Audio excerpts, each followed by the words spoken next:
ചെമ്പക്കുളം മൂലം വള്ളം കളിയിൽ പള്ളാത്തുരുത്തി ബോട്ട് ക്ലബ്ബ് തുഴഞ്ഞ ചെറുതന ചുണ്ടൻ ജേതാക്കൾ.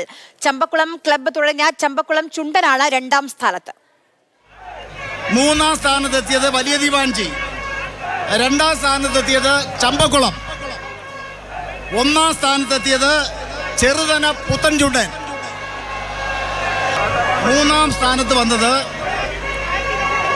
വലിയ ദിവാഞ്ചി, മൂന്നാം സ്ഥാനത്തെത്തിയത് വലിയ ദിവാഞ്ചി, രണ്ടാം സ്ഥാനത്തെത്തിയത് ചമ്പക്കുളം, ഒന്നാം സ്ഥാനത്തെത്തിയത് ചെറുതന പുത്തൻചുണ്ടൻ.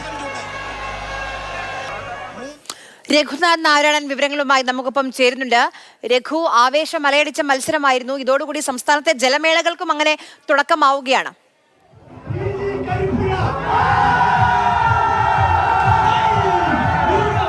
അതെ, ഈ വള്ളംകളിയുടെ ഒരു ആവേശം കുട്ടനാട്ടുകാരുടെ ഒരു രക്തത്തിൽ തന്നെ അലിഞ്ഞതാണ്. നമുക്ക് ദൃശ്യങ്ങളിൽ നിന്ന് കാണുന്നത് വിവിധ മത്സരം web A grade, B grade തുടങ്ങിയ വള്ളങ്ങളുടെ ചെറുവള്ളങ്ങളുടെ മത്സരങ്ങളിൽ വിജയിച്ച ആളുകൾക്ക് നൽകുന്ന ട്രോഫിയാണ്. ഇതിൻ്റെ ഒരു എത്രയോ ഇരട്ടി ആവേശമായിരുന്നു അല്പസമയം മുമ്പ് ഇവിടെ നിന്ന് നമുക്ക് ഈ ദൃശ്യങ്ങളിൽ നിന്ന് കാണാമെന്ന് തോന്നുന്നു. അതായത് ഒന്നാം സ്ഥാനം ലഭിച്ചത് ചെറുതന ചുണ്ടനാണ്, പള്ളാത്തുരുത്തി ബോട്ട് ക്ലബ്ബാണ് ചെറുതന ചുണ്ടൻ തുഴഞ്ഞത്.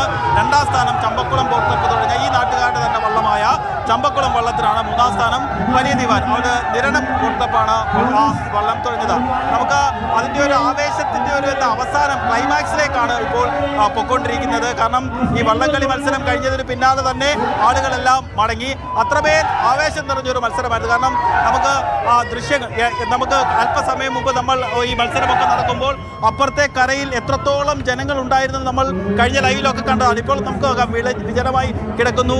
ഈ പമ്പയാറിൻ്റെ ഒരു 1/2 കിലോമീറ്ററോളം വീതിയുള്ള പമ്പയാറിൽ നിറയെ ചെറുവള്ളങ്ങളും വലിയ വള്ളങ്ങളും ഒക്കെയായി ആളുകൾ ഇങ്ങനെ ആവേശം നിറഞ്ഞുകൊണ്ട് ആ മത്സരം വള്ളംകളി കാണുകയായിരുന്നു. അവരെല്ലാവരും വീടുകളിലേക്ക് മടങ്ങിപ്പോയിരിക്കുന്നു. ട്രോഫി നേടിയവരും ട്രോഫിയുമായി ആ വള്ളം തുഴഞ്ഞ് മാറിയിരിക്കുകയാണ്. എന്തായാലും ഇനി വരുന്നത് കുട്ടനാട്ടുകാരുടെ വള്ളംകളിക്കാലമാണ്.